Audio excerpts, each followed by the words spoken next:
حي الشباب العاملين خير الكتائب أجمعين من شيدوا صرح الرشاد ليرفعوا لله دين. حي الشباب العاملين خير الكتائب أجمعين من شيدوا صرح الرشاد ليرفعوا لله دين.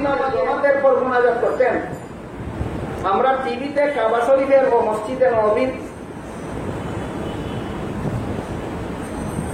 নামাজে দেখি, সেখানে জামাতের পর মুনাজাত দেখি না। শুনেছি আকাজারি মাদ্রাসা থেকে জামাতের পর মুনাজাতকে বেদাত বলা হয়েছে। এ ব্যাপারে হাদিসের আলোকে সবিনয়ে জানতে চাই।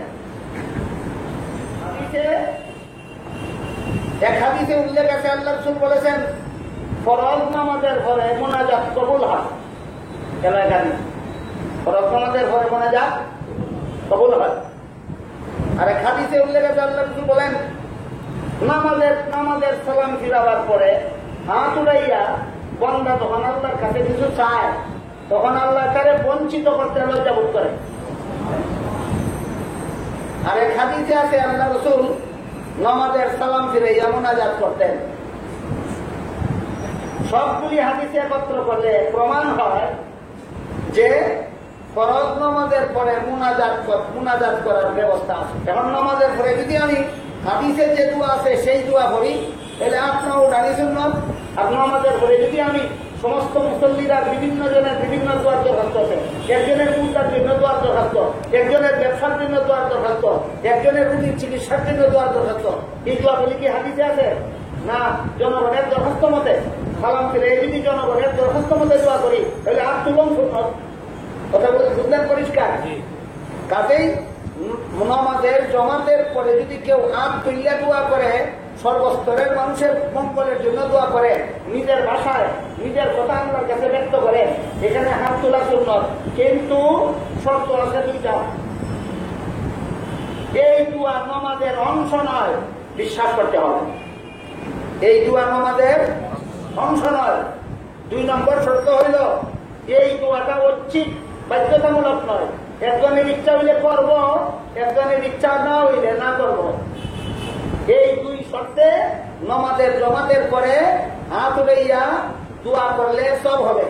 কিন্তু যদি এই দোয়াটা নামাজের অংশ মনে করে, অথবা দোয়াটা না করলে আপত্তি করে, দোয়া করলো না কেন, তার জন্য বেদাত। সকলের জন্য বেদাত না, যারা বাড়াবাড়ি করে তাদের জন্য বেদাত। একদম লোক বাড়াবাড়ি করছে, এই জন্য এরা বেদাত কয়। জামিয়া ইমদাদিয়া কেউ বাড়াবাড়ি না করলে বেদাত কইব না। কথা বুঝলেন কিনা পরিষ্কার?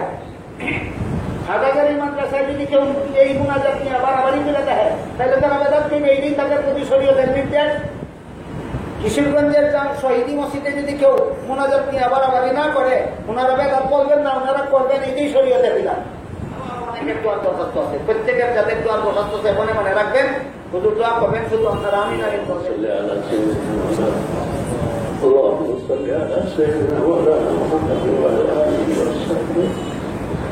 ربنا ظلمنا أنفسنا وإن لم تغفر لنا وترحمنا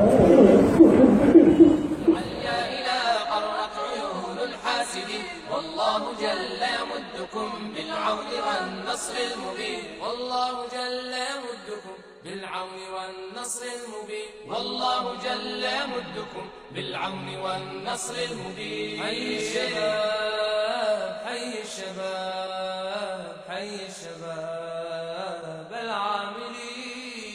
حي الشباب. সর্বশেষ যে ভুলটা হয় সেটা হলো যে দলবদ্ধভাবে মুনাজাত করা। আমাদের দেশে প্রায় সব মসজিদেই হয়।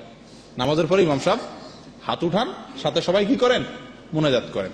আল্লাহ মাফ করুক, এই জিনিসটা আমরা অনেককে বুঝতে পারিনি এখনো দেশে। নামাজের সালাম ফেরানোর সঙ্গে সঙ্গে কি জামাতের কার্যক্রম শেষ। নামাজের পরে রাসূলুল্লাহ সাল্লাল্লাহু আলাইহি ওয়াসাল্লাম অনেক দোয়া পড়ছেন, সেই দোয়াগুলো প্রত্যেকে যার যারটা শেষে পড়বে। কথা বুঝে আসছে? ইমাম সাহেব হাত তুলে দোয়া করা এবং তার সাথে সবাই মিলে একসাথে দোয়া করা, এটা বেদাত, জঘন্য বেদাত। কথা বুঝে আসছে কথা? রাসূলুল্লাহ সাল্লাল্লাহু আলাইহি ওয়াসাল্লাম বলেছেন, মান আহদাসা ফি আমরিনা হাযা মা লাইসা মিনহু ফাহুয়া রাদ। যে ব্যক্তি আমাদের দ্বীনি কাজে এমন কিছু কাজ করবে, এমন কিছু কাজ আবিষ্কার করবে যেটা আমরা করতে বলি নাই, তো সেই কাজটা প্রত্যাখ্যানযোগ্য, ওটা বাদ দিতে হবে। কথা বুঝে আসছে? অতএব নামাজের পরে দলবদ্ধ মুনাজাতের কোন বিধান কোরআন এবং হাদিসে নাই। এখন মুশকিল আমাদের সাথে মসজিদগুলোতে আছে, ইমাম সাহেবরা করেন, এটা কয়েক কারণে করেন। এক হলো চাকরি বাঁচানোর জন্য করতে হয়, সত্য কথাটা বললে ওরা চাকরি থাকবে না। আমাদের দেশে কমিটির যে লোকেরা এরা বলবো হুজুর আপনি একলাই বুঝে গেছেন, সারা দেশে যা করে তাই করেন, ঠিক না? সত্য কথাগুলো আমাদের দেশে আমরা বলতেও পারেন না, এটা একটা সমস্যা। আরেকটা হলো অনেক ক্ষেত্রে জানারও অভাব থাকে।